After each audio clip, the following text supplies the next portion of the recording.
જય શ્રી કૃષ્ણ મમ્મી. જય શ્રી કૃષ્ણ બેટા. સુધીરભાઈનો ફોન આવ્યો હતો. એને કંઈક વ્યાજના પૈસા આપવાના છે ને, તો તું એકવાર એમની જોડે વાત તો કરી લે. હા, ખ્યાલ છે મમ્મી મને, પણ તમે તો જાણો છો ને કે એમની પાસેથી મેં 5 લાખ રૂપિયા ધંધો કરવા માટે લીધા હતા.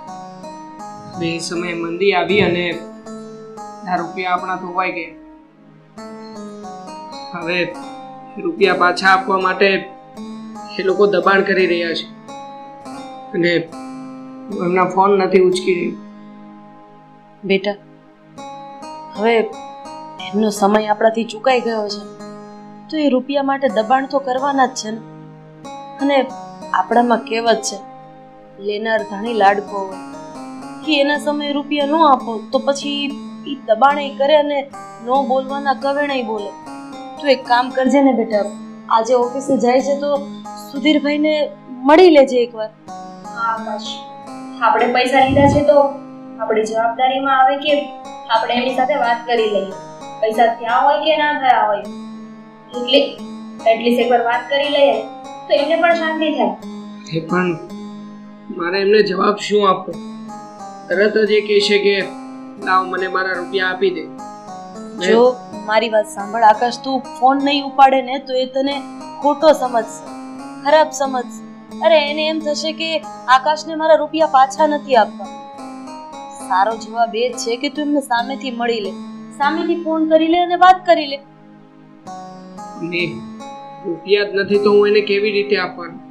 અને આમ પણ હજી માંડ નવી નોકરીએ લાગ્યો છું, કામ પણ બરાબર હું શીખ્યો નથી, એટલે પગાર પણ મારો સાવ ઓછો છે, 15,000 રૂપિયા. હવે ચાલો હું ત્યાં જઈને વાત તો કરી લઉં, પણ તરત જ એ લોકો મારી પાસે સમય માગશે. હવે હું એમને શું કહું કે હું તમારા રૂપિયા આટલા સમયમાં આપી દઈશ? કોઈ રીતે ભેગું થાય એમ નથી મને.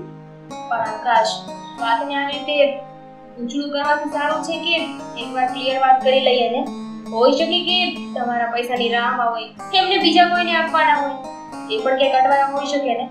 એક સમય આપી દે કે આટલા સમયમાં હું તમને તમારા રૂપિયા દૂધે ધોઈને પાછા આપી દઈશ, એટલે એને હૈયે હરકત થઈ જાય. ભાઈ ઠીક છે મમ્મી, હું હમણાં ઓફિસે જાઉં ને ત્યારે એમને મળતો જઈશ અને એ મને જે કંઈ પણ પૂછશે એનો જવાબ આપીને આવતો રહીશ.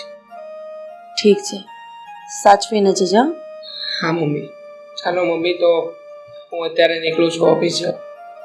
જય શ્રી કૃષ્ણ. જય શ્રી કૃષ્ણ. બેટા તું ચિંતા નહીં કરતો, માં ભગવતી બધું સારાવાના કરી દેશે.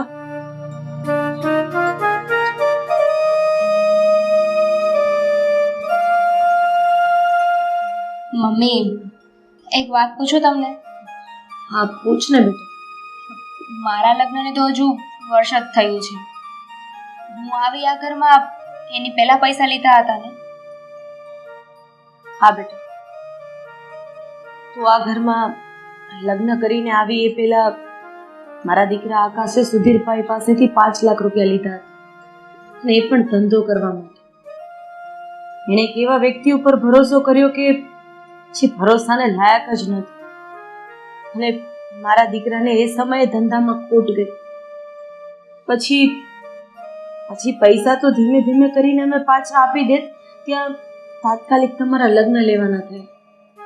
એટલે સુધીરભાઈને સમયસર પૈસા ન મળતા હવે આકાશને પૈસા માટે દબાણ કરે છે. મમ્મી, આમ જોવા જઈએ ને તો આમાં આકાશ પણ ખોટા નથી અને સુધીરભાઈ પણ ખોટા નથી. એમને તો એમના પૈસા આપ્યા છે એટલે એમને પણ એટલી ચિંતા હોય જ ને. આપણો સમય એમને સાચવ્યો છે, આપણે પણ એમનો સમય સાચવવો જોઈએ. વાત તો તારી સાચી છે, પણ હવે બિચારો આકાશ કરીને શું કરે? અત્યારે 15,000 રૂપિયા એનો પગાર છે, એમાં એને ઘર ચલાવવાનું, આ વ્યાજ આપવાનું, એના માટે અઘરું થાય છે. પણ આ બધી વાતમાં ભગવાન એને શક્તિ આપશે, તાકાત આપશે, એટલે બધું થાળે પડી જશે. હા મમ્મી, ખોટી ચિંતા કરવાથી કંઈ નહીં થાય. તમે બેસો, હું હમણાં તમારા માટે ચા મૂકી દઉં છું. પહેલા કચરું કાઢી લઉં. હા બેટા.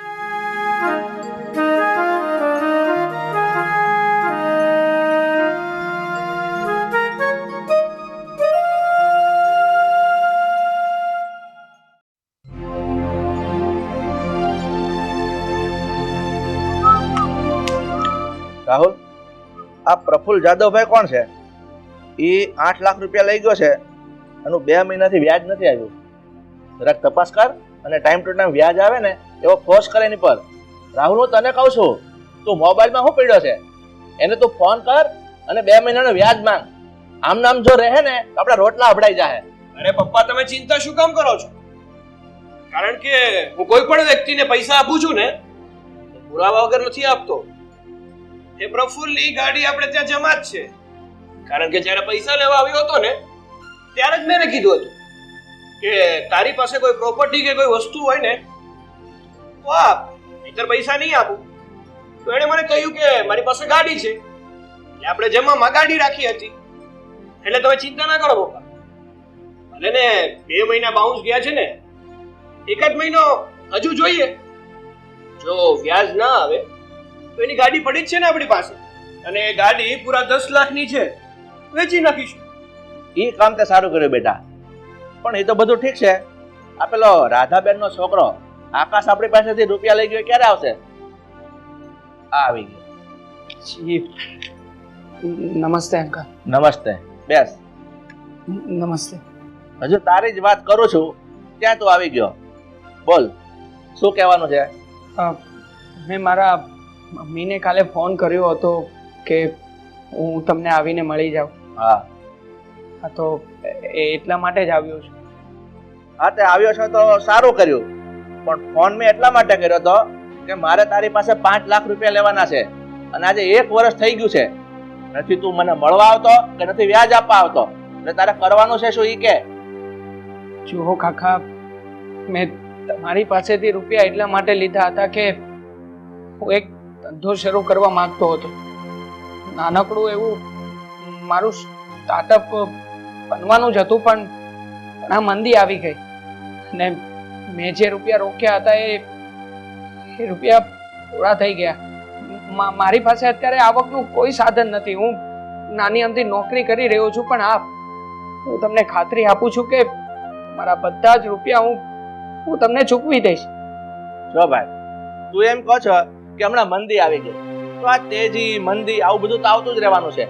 તો શું મારા રૂપિયા જાતા કરી દેવાના? એક વાત સાંભળી લે, મને મારા રૂપિયા ટાઈમસર જોઈશે. તું ગલા તલા કરશે ને એમ હું નીચે લઈ લઉં. જો હું સમજી શકું છું કે તમારા રૂપિયા તમે લોકો જાતા ના જ કરી શકો, પણ મારી પણ પરિસ્થિતિ સમજો ને. ત્યારે મારી પાસે કંઈ નથી, સાવ સામાન્ય ઘરમાં રહું છું અને ભાડું પણ માંડ માંડ ભરી શકું છું. આ બધું છે ને મારા ભાઈ, અમારે ના જોવાનું હોય. તમે લોકો જ્યારે પૈસા લેવા આવો ને ત્યારે તો બહુ વચનો આપો છો ને કે તમે ચિંતા ના કરતા, અમે વર્ષ માટે લઈ જઈએ છીએ, પણ 6 મહિનામાં તો તમારા પૈસા અમે તમને પાછા આપી દઈશું. જો ભાઈ, તમને ખબર જ હોય કે ગમે તે ધંધા ચાલુ કરો ને તો એમાં નુકસાની તો આવવાની જ છે, પણ આ બધું અમારે ના જોવાનું હોય ને. અમારે પણ પૈસા જોતા હોય ને.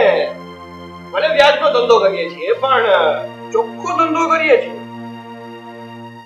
જો બીજું તો તમને શું કહેવાનું, પણ ત્યારે મારી પાસે કંઈ નથી. બોલો, તમે કહેતા હોય તો મારો જીવ આપી દઉં, એ જ છે મારી પાસે. ના ના ભાઈ, તો ના, જીવ નથી જોતો. આ જીવ આપી દઈશ તો મારા પૈસા થોડી આવી જશે.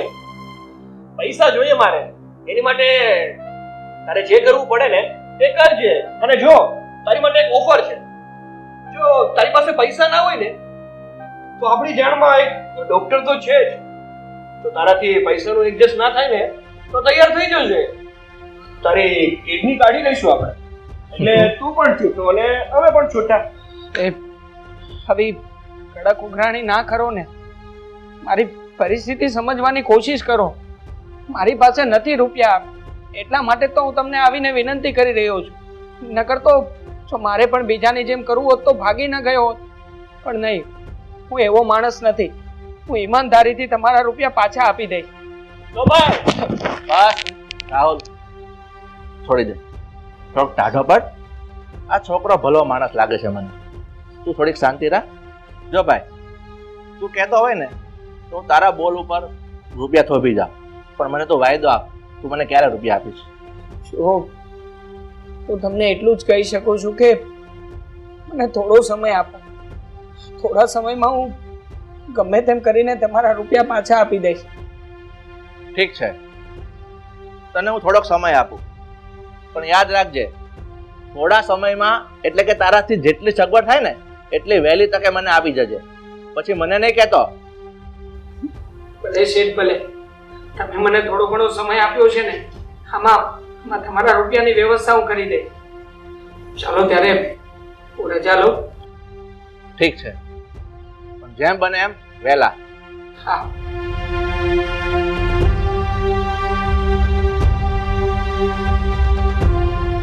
શું જરૂર હતી આને સમય આપવાની?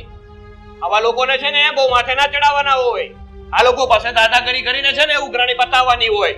બેટા, તું થોડુંક ધીરજથી કામ લે.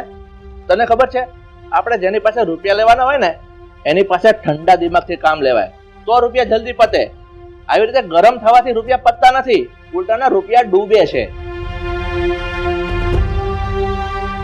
ઠીક છે, અત્યારે ઓફિસનું કામ હોય પતાવ.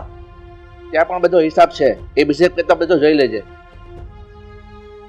તમને મેં કેટલી વાર કીધું છે કે આવા લોકોને છે ને પૈસા આપવાનું બંધ કરો, પણ માનતા જ નથી. ભોગવો હવે તમે.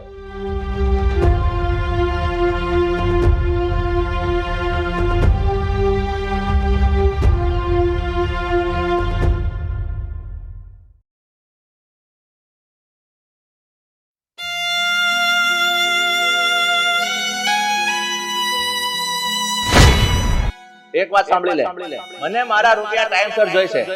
તું ગલા તલા કરશે ને એમ હું નીચે લઈ લઉં.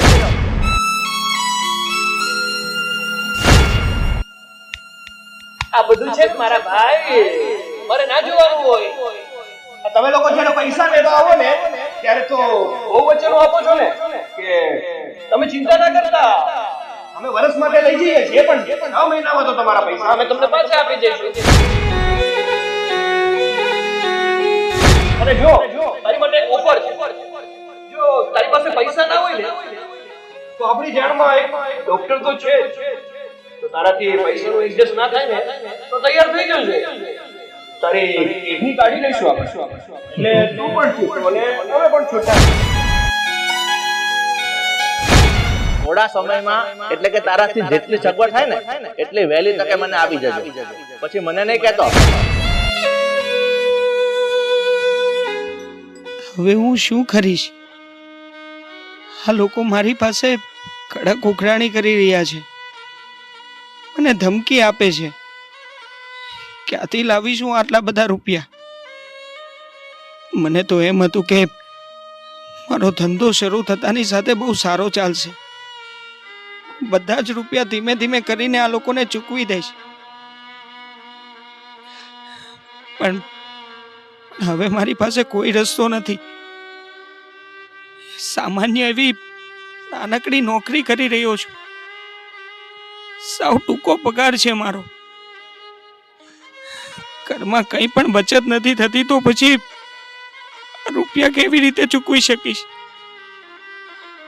હે ભગવાન, હવે તો તું જ આધાર છે મારો. તું જ કંઈક કર, કંઈક રસ્તો બતાવ મને કે હું શું કરું.